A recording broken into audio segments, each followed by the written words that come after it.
ہاتھ جو انہوں نے باندھا ہے، آپ دیکھ رہے ہیں کہ ہاتھوں کے متعلق دو حدیثیں الگ الگ ملتی ہے۔ ایک حدیث میں آتا ہے وضع، رکھا، یہ رکھنے والا طریقہ ہے، رکھا۔ ایک حدیث میں آتا ہے قبضہ، پکڑا۔ پکڑنا بھی ثابت ہے اور رکھنا بھی ثابت ہے، آپ دونوں پر عمل کر سکتے ہیں۔ لیکن بعض لوگ 2 انگلی سے پکڑتے ہیں اور 3 انگلی رکھتے ہیں، اس کی کوئی دلیل نہیں ملتی، اس کا کوئی ثبوت نہیں ملتا۔ باندھنے کے بعد میں ہم پڑھیں گے دعا استفتاح، حدیث آپ کی اسکرین پر ہے، صحیح بخاری کی حدیث ہے، اللہم باعد بینی و بین خطایا، اے اللہ دوری پیدا کر دے مجھ میں اور میری خطاؤں میں، کما باتہ بین المشرق والمغرب، اے اللہ دوری پیدا کر دے مجھ میں اور میری خطاؤں میں، جتنی دوری ہے اللہ تو نے مشرق اور مغرب کے درمیان میں رکھی ہے۔ اللہم نقنی من الخطایا کما ینقی ثوب الابیض من الدنس، اے اللہ مجھے میرے گناہوں سے پاک کر دے، جس طرح سے ایک سفید کپڑا گندگی اور کالے پن سے، میل سے پاک ہوتا ہے اللہ، اس طرح مجھے اپنے گناہوں سے پاک کر دے۔ اللہم اغسل خطایا بالماء والثلج والبرد، اے اللہ دھو دے میرے گناہوں کو پانی سے، برف سے اور اولے سے۔ تو یہ ایک دعا ہے جس کے اندر ہم نماز کی شروعات کرتے ہیں، اور یہ دعا میں ایک بہت پیارا سا میسج ہے۔ ایک اور دعا جو ثابت ہے، اللہ اکبر کبیرہ والحمدللہ کثیرہ وسبحان اللہ بکرۃ واصیلہ، اور وہ دعا بھی ثابت ہے جو بہت سارے لوگ پڑھتے ہیں عمر رضی اللہ عنہ سے، سبحانک اللہم وبحمدک وتبارک اسمک وتعالی جدک ولا الہ غیرک۔ اس کے بعد ہم کیا کہیں گے؟ اعوذ باللہ من الشیطان الرجیم، بسم اللہ الرحمن الرحیم، اور پھر پڑھیں گے ہم سورۃ الفاتحہ، چاہے آپ اکیلے نماز پڑھ رہے ہیں، چاہے آپ امام کے پیچھے نماز پڑھ رہے ہیں، کیونکہ نبی صلی اللہ علیہ وسلم نے صحابہ کو یہ بھی سکھایا کہ جب تم امام کے پیچھے ہو، لا تفعلوا الا بفاتحۃ الکتاب، امام کے پیچھے مت تلاوت کرو سوائے سورۃ الفاتحہ کے، فإنہ لا صلاۃ لمن لم یقرأ بها، کیونکہ جو سورۃ الفاتحہ نہ پڑھے اس کی تو نماز ہی نہیں ہوتی۔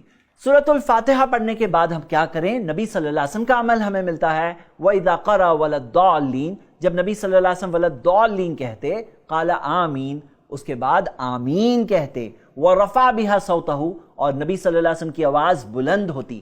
یہاں تک کہ ہم دیکھتے ہیں کہ صحابہ اکرام اور تابعین کا ہمیں عمل ملتا ہے کہ وہ لوگ جب سورۃ الفاتحہ پڑھی جاتی اس کے بعد آمین سب لوگ بلند آواز میں کہتے، حتی ان للمسجد للجہ، یہاں تک کہ پوری مسجد گونج اٹھتی تھی۔ سورۃ الفاتحہ کے بعد کیا کریں گے؟ سورۃ الفاتحہ کے بعد میں کوئی سورہ یا بعض آیتوں کی تلاوت کریں گے، لیکن میں آپ کو بتا دوں، جیسے کہ آپ حدیث دیکھ سکتے ہیں، کہ یہ تلاوت فرض نہیں ہے، یہ سنت ہے، جیسے کہ امت کا اجماع بھی اس موضوع پر ہے۔ تلاوت کے تعلق سے 2 باتیں یاد رکھیے۔ پہلی بات یہ کہ تلاوت کے اندر زبان سے پڑھنا، ہونٹوں کا ہلنا، یعنی زبان سے پڑھنا، یہ لازم اور ضروری ہے۔ پیارے نبی محمد صلی اللہ علیہ وسلم نے ذکر کے تعلق سے فرمایا، سنن ابن ماجہ میں صحیح سند سے حدیث ہے، لا یزال لسانک رطبا من ذکر اللہ، تمہاری زبان ہمیشہ اللہ کے ذکر سے گیلی رہے۔ زبان گیلی تب ہوگی جب زبان ہلے گی تو گیلی رہے گی۔ اسی وجہ سے علماء اکرام کہتے ہیں کہ نماز کے اندر زبان کا ہلنا ضروری ہے، پڑھنا ضروری ہے۔ ایسا نہیں خاموشی سے آدمی کھڑا ہے دل میں پڑھ رہا ہے، ایسے نہیں ہونا چاہیے۔ دوسری بات یہ یاد رکھیے میرے بھائی میری بہنیں، کہ جو آپ پڑھ رہے ہیں اس کی میننگ بھی یاد کریے، اسے سمجھیے بھی، تاکہ صرف زبان سے پڑھ رہے ہیں ایسا نہ ہو بلکہ دل بھی اس میں شامل ہو۔ یاد رکھیے جتنا ہم سمجھیں گے اتنا دل و دماغ بھی زیادہ لگے گا، اتنا ثواب بھی زیادہ ملے گا۔ آئیے اب ہم قیام سے بڑھتے ہیں رکوع کی طرف، اور جیسا کہ حدیث آپ دیکھ چکے ہیں کہ قیام سے رکوع میں جاتے وقت کیا کرنا ہے؟ رفع الیدین کرنا ثابت ہے۔ اللہ اکبر۔ رکوع کے متعلق آپ یہ یاد رکھیے کہ رکوع میں پیٹھ سیدھی ہونی چاہیے، اور نبی صلی اللہ علیہ وسلم نے اسے بدترین قسم کا چور کہا جو رکوع اور سجدے میں اپنی پیٹھ کو سیدھی نہیں کرتا۔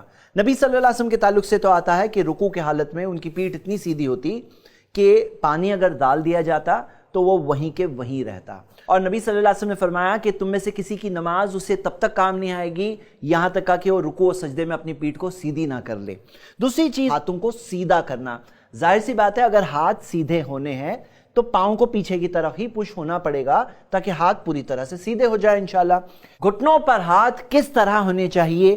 آپ دیکھیں گے کہ حدیث میں الفاظ آتے ہیں کہ نبی صلی اللہ علیہ وسلم کے ہاتھ گھٹنوں پر اس طرح ہوتے تھے کأنہ قابض علیہما، جیسے کہ گھٹنوں کو پکڑے ہوئے ہیں۔